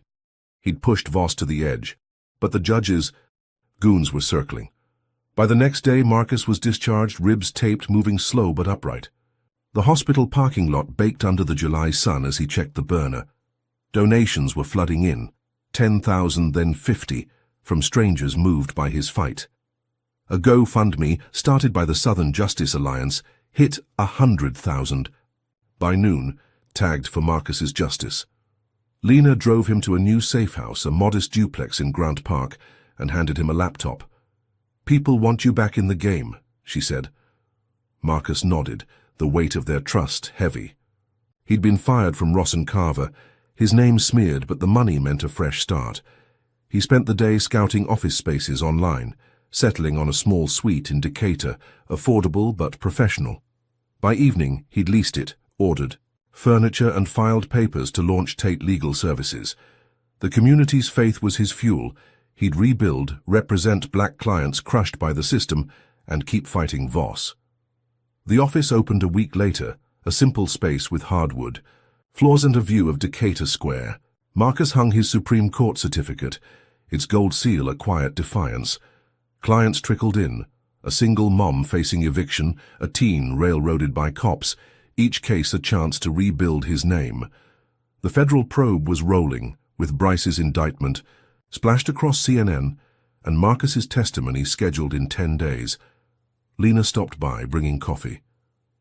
"You're trending again," she said, showing him Twitter. Activists praised his resilience, churches held vigils, and Dach's Voss Must Fall hit. 2 million posts. Marcus smiled, but his burner buzzed with a text from Keisha. "We need to talk. Now." His stomach twisted. He hadn't seen her since the bakery fire, her warning, "You're tearing us apart," still raw. He drove to the motel where she and Aaliyah were hiding, the dusk heavy with summer's weight. Keisha met him in the motel's cramped lobby, Aaliyah clinging to her side. Her eyes were hard, her apron swapped for a hoodie. "You're killing us, Marcus," she said, voice low. "Aaliyah can't sleep, can't go to school. That fire was because of you." Marcus knelt, reaching for Aaliyah, but she flinched, her braids swaying. "I'm trying to fix this," he said, throat tight. "The feds are after Voss. I'm rebuilding. You'll be safe." Keisha shook her head, tears brimming. "Safe? They burned my life down. They'll come for her next. I can't do this anymore." She stepped back, Aaliyah's hand in hers. "Don't call, don't visit, we're done." Marcus stood frozen as they walked away, the lobby's fluorescent buzz a cruel echo. His sister, his niece, gone. The donations, the office, the probe, they were victories, but hollow without family. Back at the safe house, Marcus sat on the couch, Keisha's words a blade in his chest. He opened the laptop, checking the Alliance's updates on the probe. A new email stopped him cold. Urgent. Strategy leak. The Alliance's director, Elaine Powell, wrote, "Our internal plans for your testimony were sent to Voss's legal team. We're investigating, but assume compromise." Marcus's blood ran cold. A mole in the Alliance had leaked his playbook. Every argument, every piece of evidence, including the Holt-Grimes bank transfers. Voss's team knew his moves before he made them. He called Carla, who cursed. "This hurts, Marcus. Feds are still on, but Voss'll counter hard." Marcus's mind raced. The mole was a betrayal, but worse was coming. He checked the beacon site, and there it was. Judge Voss sues Marcus Tate for defamation. The article claimed Marcus's lies had ruined Voss's reputation, demanding $1 million in damages. Social media erupted. The fraud Tate creeping. Back Marcus drove to his new office, needing to work, to fight. But when he arrived, the door was ajar, glass crunching underfoot. The office was a wreck. Desks flipped, computers smashed, his Supreme Court certificate torn in half. Spray-painted. On the wall was a slur, jagged and red, N-word liar. Marcus's knees buckled. He called the cops, but the officer, a lanky man with a bored stare, shrugged. Vandalism, file a report. Marcus bagged a broken keyboard for prints, but his hands shook. The donations had rebuilt his practice. The probe had Bryce on the ropes, but Voss's machine had struck back. Keisha's rejection, the mole's leak, the countersuit, now this. Each blow was heavier, sharper. He stood amid the wreckage, the city's hum distant. Aaliyah's flinch burned into his mind. He'd thought he was winning, but Voss was dismantling his world piece by piece. The federal testimony was his last card, but with his strategy exposed, and his office in ruins, what was left to play?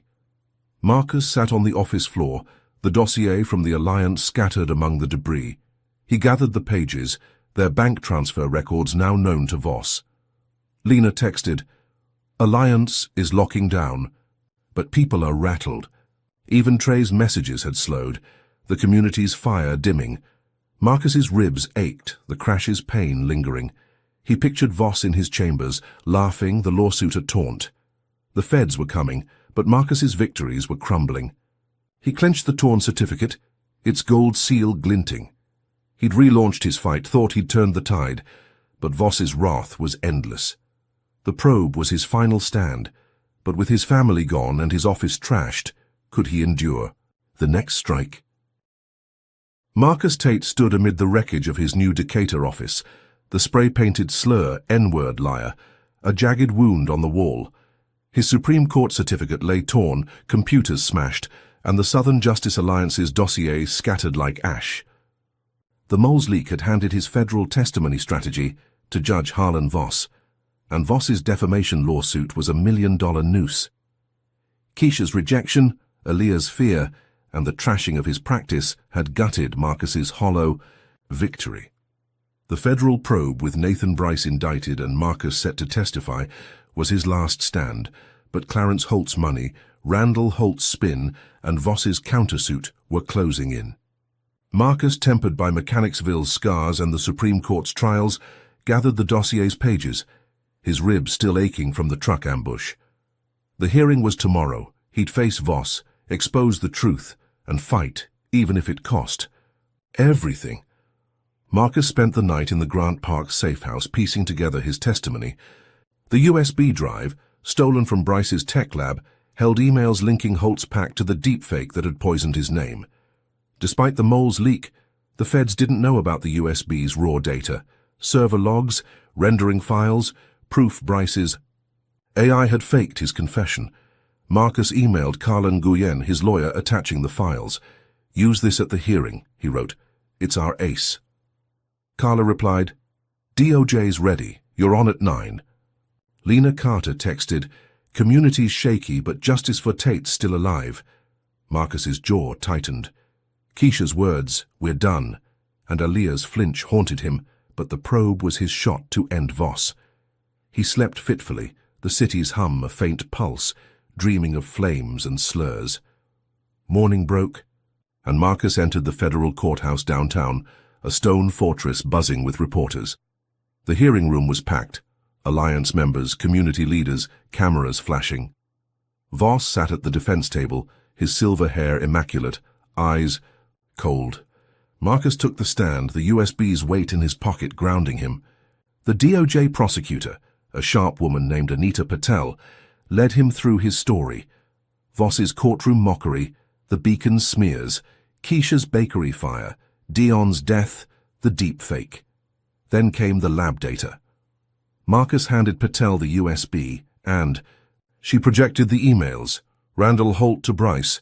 Video will kill Tate's case. Voss owes us. Gasps rippled through the room. Voss's lawyer, a slick man in pinstripes, objected, but Patel pressed on, showing server logs tying Apex Dynamics to the deepfake. Marcus spoke, voice steady. Voss's allies burned my sisters. Livelihood killed my witness, tried to kill me. This is their truth. The room erupted, reporters scrambling, Alliance members cheering. Voss's face was stone, but his lawyer's forehead glistened. Patel grilled Voss's team, citing Clarence. Holt's PAC payments to Grimes, the bailiff who'd flipped. The judge, a stern black woman named Lorraine Hayes, leaned forward, her gaze piercing. These allegations demand scrutiny, she said. Mr. Voss, your allies appear compromised. Hayes ordered a recess, hinting at suspension pending a full DOJ investigation. Marcus exhaled, the room's heat pressing his bruised ribs. Carla clapped his shoulder. You nailed it. Bryce is done. Holt's next. Lena in the gallery flashed a thumbs up. The community's fire, dimmed by the deep fake, roared back. Twitter exploded with Voss's finished. Marcus left the courthouse. The sun blinding, feeling the tide shift. He'd struck deep and Voss was bleeding, but victory was a mirage. That night Marcus drove to check on Keisha and Aaliyah, still hiding in a motel. He parked a block away, cautious, but the air felt wrong, too quiet for Decatur's bustle. As he approached, shouts shattered the silence.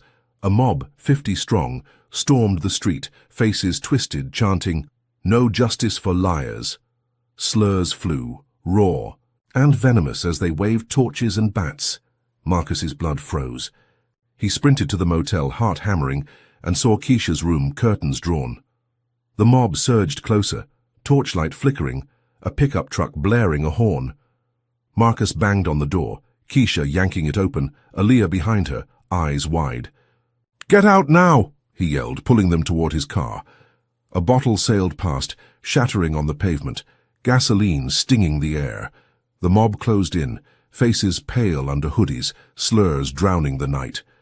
A Molotov cocktail arced from the crowd, smashing against a parked car, flames erupting. Marcus shielded Aaliyah, her scream piercing as Keisha clutched his arm. He scanned for escape, but the street was a choke point, the mob blocking both ends. Police sirens wailed, distant, but 2 squad cars pulled up and did nothing. Officers leaned against their hoods watching, one lighting a cigarette. Marcus's rage flared.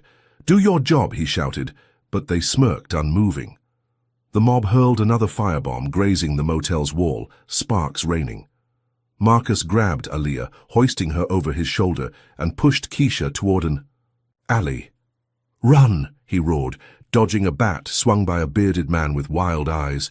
They reached the alley, shadows swallowing them, but the mob's leader, a hulking figure in a camo vest, stepped into the light, face unmasked. Marcus's breath caught. It was Travis Voss, Harlan's cousin, a militia leader who'd bragged online about cleaning black neighborhoods. Travis grinned, tossing a torch between his hands. "You should have listened, Tate," he bellowed, voice thick with hate. "This is our town." Marcus backed away, Aaliyah trembling in his arms, Keisha's sobs sharp. He spotted a gap in the alley's fence, a path to his car. "Go," he whispered, shoving Keisha through. He followed, Aaliyah clinging, as Travis's laugh echoed, another firebomb exploding behind them. They reached the car, piling in, and Marcus floored it, tires screeching, the mob's chants fading. He drove to a new safe house in East Point, a cramped apartment Victor had secured. Keisha sat silent. Aaliyah curled against her, the motels. Flames burned into their eyes. Marcus's ribs throbbed, the hearing's triumph ashes in his mouth. "I'm sorry," he said, voice hoarse. Keisha didn't look at him. "You saved us," she whispered, "but this doesn't stop." Marcus nodded, Travis's face, Voss's blood, searing his mind. The police's inaction was proof. The system was Voss's shield. He checked his burner. Lena, mobs on the news, communities raging. But rage wasn't enough. The federal probe was moving, Voss's allies cracking, but Travis's militia was a new beast and Marcus's testimony had lit their fuse. He'd thought he'd won, but the war had just begun. Marcus sat on the apartment's sagging couch, the city's pulse faint beyond the barred window. He replayed the hearing, Patel's questions dismantling Voss's lies. The USB had hurt them, but Travis's mob was retaliation, raw and personal. Keisha's silence, Aaliyah's fear, they were costs he couldn't unpay. The DOJ's investigation was his lifeline, but Voss's reach, cops, militias, cousins, ran deeper than he'd feared. He clenched his fists, the alley's heat still on his skin. He'd saved his family, struck at Voss, but the mob's slurs, the police's smirks told him the fight was far from over. What would Voss unleash next? Marcus Tate sat in the East Point safe house, the apartment's stale air heavy with the memory of the mob's slurs and flames. Keisha and Aaliyah, shaken but safe, slept in the next room, their escape from Travis Voss's militia a miracle, born of desperation. The federal hearing where Marcus had exposed Judge Harlan Voss's deepfake plot with stolen lab data had cracked the judge's empire. Nathan Bryce was indicted, Clarence Holt's pack under scrutiny. But Travis Harlan's militia leader cousin had unleashed a mob on Marcus's neighborhood, chanting hate, torching cars, while cops watched, smirking. Marcus's ribs ached from the alley sprint, Aaliyah's scream echoing in his skull. The DOJ probe was moving, but Voss's reach, militia's money, blood ran deep. Marcus, hardened by Mechanicsville's trials and the Supreme Court's pressure, wasn't done. He'd turn the mob's attack against Voss, push the feds harder, and end this war. Marcus's burner phone buzzed with a text from Lena Carter. "Check your email, got something." He opened his laptop, heart racing, and found a video file from an anonymous source. It was grainy, shot from a phone, but clear. Travis Voss, unmasked, tossing a Molotov cocktail at the motel, his militia chanting slurs. A bystander's voice muttered, "Cops ain't doing shit." Marcus's blood surged. This was dynamite. Proof of Travis's violence, the police's complicity, and Harlan's ties through family. He forwarded it to Carla Nguyen, his lawyer, with a note, "Send to FBI, now." Carla replied, "Done. DOJ's looping in. Stay hidden." Marcus also leaked the clip to Zara Miles, the Truthburns blogger, who posted it with a headline, "Voss's cousin leads racist mob, cops stand by." By morning, the video had 1 million views. Voss's finished trending globally. CNN picked it up, airing the clip with a chyron, militia violence linked to Judge's family. The fallout was swift. That afternoon, the FBI raided Travis Voss's compound in rural Georgia, arresting him for domestic terrorism. Hours later, Harlan Voss was cuffed in his chambers, charged with conspiracy to obstruct justice, tied to Travis's mob through phone records. The DOJ's statement was blunt. Judge Voss's actions undermined public trust. Marcus watched the news in the safe house, the TV's glow casting shadows. Voss's arrest was a seismic win. His smirk, once untouchable, gone. Lena called, voice electric. "You broke them, Marcus. Community's back bigger than ever." Trey, the barber, texted, "Streets are marching, man. You're a king." Even the Southern Justice Alliance emailed, pledging full support. Marcus exhaled. The weight of weeks. Keisha's bakery fire, Dion's death, the truck ambush lifting slightly. He'd turned the mob's hate into a weapon, and Voss was down. Marcus met Carla the next day at a coffee shop in Vine City, its walls lined with black art. She slid him a folder. "DOJ's expanding the probe. Holt, Bryce, the works. They want you to sue the state for enabling Voss's bias." Marcus nodded, flipping through the folder. Legal templates, case law, evidence logs. A class action suit against Georgia's judicial system, backed by the Alliance and community donations, could fund justice for black victims of Voss's rulings.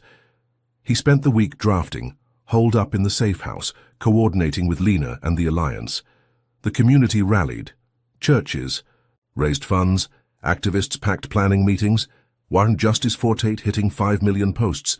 Marcus's new office, trashed by Voss's goons, was being rebuilt with donated furniture.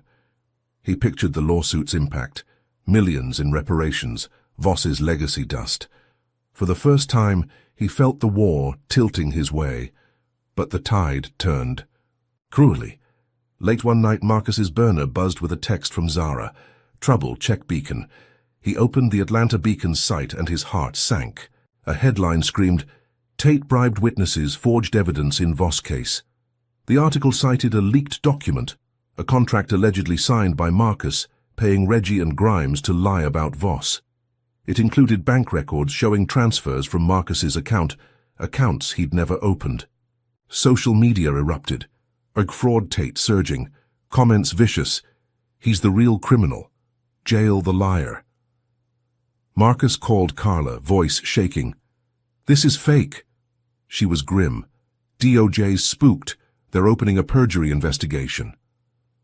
By morning, the feds indicted Marcus for suborning perjury, claiming he'd fabricated the entire Voss case.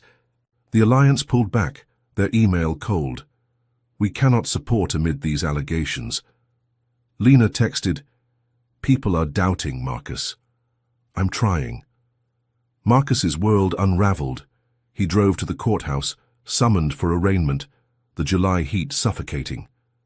Reporters swarmed, cameras flashing, as he entered in a borrowed suit. The prosecutor, a smug man with slicked hair, waved the forged contract, calling Marcus a master manipulator who'd framed an innocent judge. Carla fought, citing the documents' inconsistencies, but the judge, a Voss ally from years back, set a high bail Marcus couldn't meet. Allies scattered.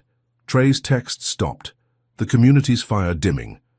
Marcus was released on a technicality, Carla's motion catching a procedural error, but the indictment hung like a blade. He returned to the safe house, the city's pulse, mocking him, and found Keisha's motel empty. She'd moved again, no word. The lawsuit, the rallies, Voss's arrest, they'd felt like triumph, but this frame-up had gutted him. Worse came at midnight. Marcus watched the Beacon's livestream, a rally in Voss's hometown. There was Harlan out on bail, smirking before a crowd of supporters, his silver hair catching the floodlights. I'm the victim, Voss declared, of a vengeful liar, who'll face justice. The crowd cheered, signs waving, free Voss. Marcus's stomach churned. He turned off the stream, pacing the safe house's creaky floorboards. The feds had Voss, but he was free, gloating, while Marcus was indicted alone. He sat on the couch, the forged contract's lies burning in his mind, when a glint caught his eye. Under the TV, a tiny lens blinked, a hidden camera wired into the wall. Marcus's blood froze. Someone had been watching him, recording every move. He ripped it out, wires dangling, and checked the apartment. Another camera in the bedroom, a third in the kitchen. Voss's machine wasn't just framing him, it was inside his life. Marcus stood, the cameras in a pile, his hands trembling. The community's roar, the DOJ's cuffs on Voss, had been his fuel. But this perjury charge, these lenses, were a new level of evil. Keisha's absence, Aaliyah's silence, the trashed office, they were wounds that bled. He bagged the cameras, evidence for Carla, but the safe house felt like a trap.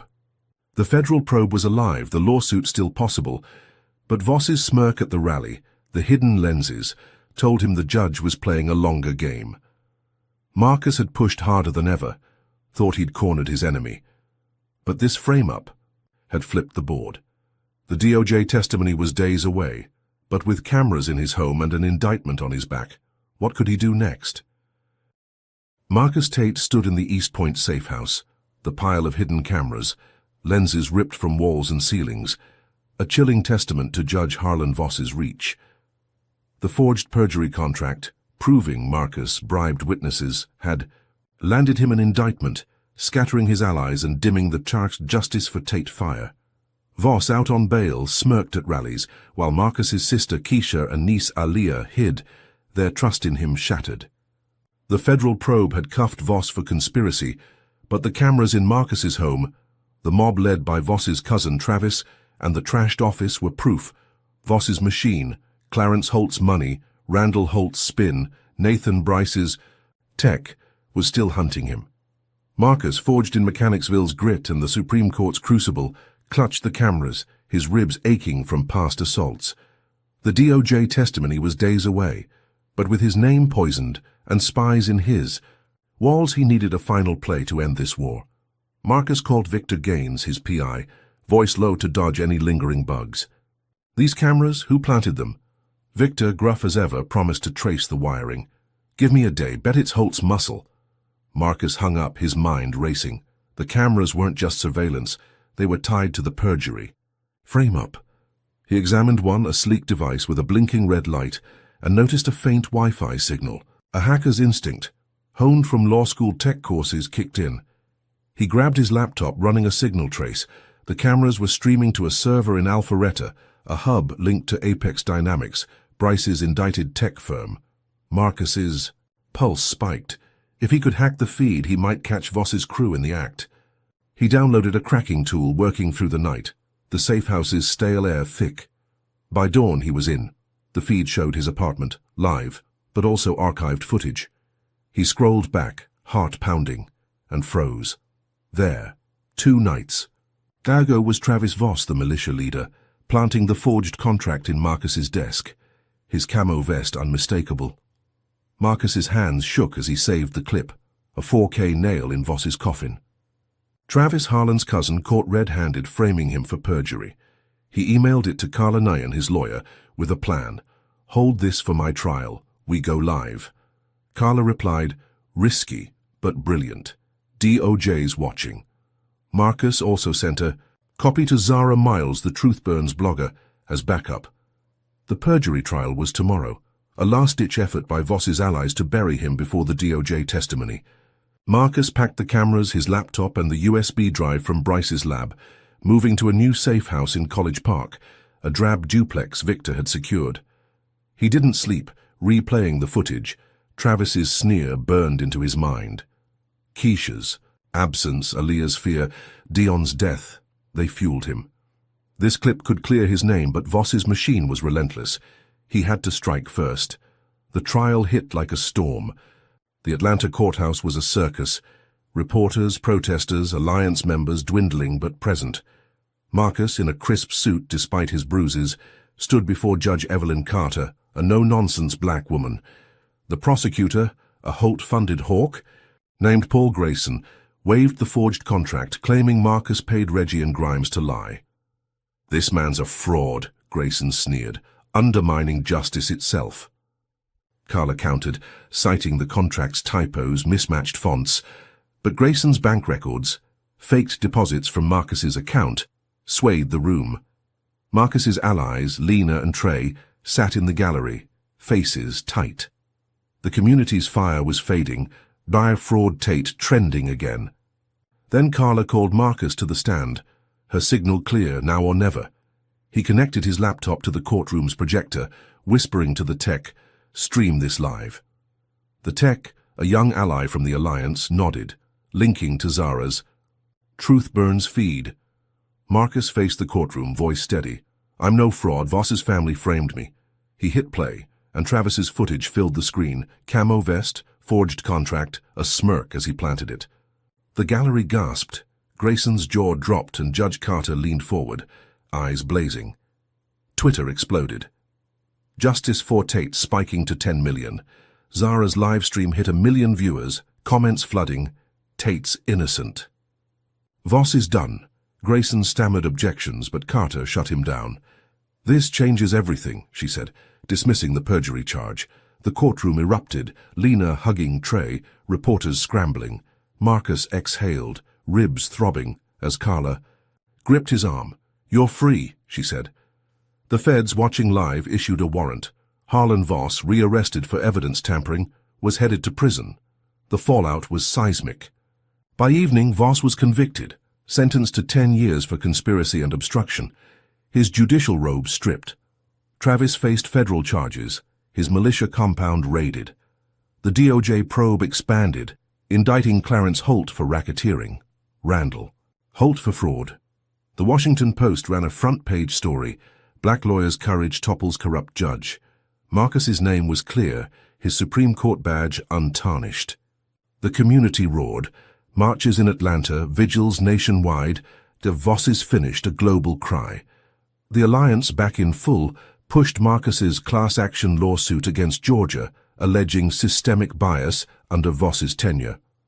Weeks later, the state settled for $50 million, the funds earmarked for a legal aid center for black victims of judicial abuse. Marcus stood at the center's groundbreaking in Vine City, a sleek building with glass walls, his name on the plaque, Tate Justice Center. Lena, Trey, even Carla clapped as he cut the ribbon, the August sun warm, the crowd chanting his name. But victory was bittersweet. Keisha and Aaliyah, still in hiding, hadn't returned his calls. The center's funding, the community's love, couldn't fill their absence. Marcus spoke to the crowd, voice thick. "This is for every black family Voss crushed, for my sister, my niece." He paused, Deon's death, the bakery's flames flashing in his mind. The crowd roared, but Marcus felt the weight of what he'd lost. As he stepped off the stage, a stranger, a wiry man in a grey hoodie, approached, slipping him an envelope. Marcus opened it, and his blood froze. It was a photo of Aaliyah, taken days ago at a park, smiling, unaware. Scrawled on the back, "We're watching." No signature, but the message was clear. Marcus scanned the crowd, the man gone, his pulse hammering. He called Victor, voice low. "Check this photo. Find who sent it." Victor cursed. Holt's crews scattered, but some didn't fall. "This smells like them." Marcus gripped the photo, Aaliyah's smile a dagger.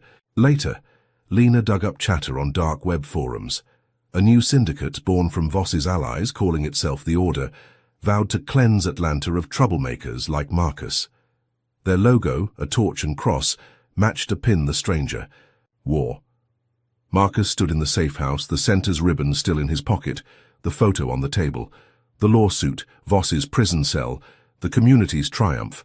They were real, but this new threat was a shadow, deeper than Voss's machine. He'd cleared his name, built a legacy, but the Order's eyes were on Aaliyah, on him. The war wasn't over, it had just changed. Marcus sat, the city's pulse faint beyond the duplex's walls. He pictured the hearing, his first defiance of Voss, the badge that silenced the courtroom. Every blow, Keisha's fire, Deon's death, the truck, the cameras had led here. He'd hacked the feed, exposed Travis, won justice, but the Order's note was a promise, more pain, more hate. He texted Carla, Lena, Victor, building a plan. The Tate Justice Center would fight, but so would he. Aaliyah's photo, her unaware smile, was his new fire. He'd protect her, find the Order, and face whatever came. But as the night deepened, a question lingered, cold and sharp. Who was watching, and what did they want next? Marcus Tate's battle against a racist judge exposes the brutal reality of systemic injustice. The first lesson is resilience. Marcus, a black lawyer, faced smears, violence, and betrayal, but never quit, turning each blow, his sister's bakery fire, a deepfake, a mob, into fuel for justice. His story shows that fighting racism demands unyielding courage, even when the system protects its own. Second, community power is vital.